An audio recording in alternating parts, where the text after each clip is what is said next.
சென்னை வாசியான பிறகு தயாநிதி மாறன் என்ன பண்ணார், சேத்துப்பட்டு சிக்னல் இருக்கிற அருணா இன் ஹோட்டல் அங்கே ஸ்னோ பவுலிங் அண்டு கேபரே நடத்திட்டு இருந்தார். யார்? தயாநிதி மாறன், கலாநிதி மாறன் பிரதர்ஸ், நடன மாறன்கள்னு அதனால செய்தி இதில் தராசில் வந்து நானே படிச்சிருக்கேன். நடன மாறன்கள் என்னுடைய நண்பர்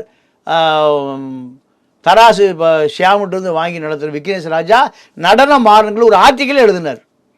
எப்போ 90-91 காலகட்டத்தில். இதுதான் அவர்களுடைய தொழில். அந்த காலகட்டத்தில் தூர்தர்ஷன் தான் தொலைக்காட்சி.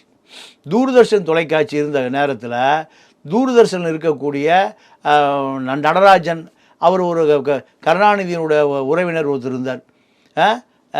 இவர்களுடைய ஆலோசனையின் பேரில் தான் வீடியோ பூமாலை கேசட்டில் செய்திகளை பதிவு செய்து கொடுக்கறது. அதை நம்ம கேசட்டில் போட்டு பார்த்துக்கலாம், டிவியில் பார்த்துக்கலாம். அதுதான் இப்படி ஆரம்பித்ததான் இந்த கலாநிதி மாறன்.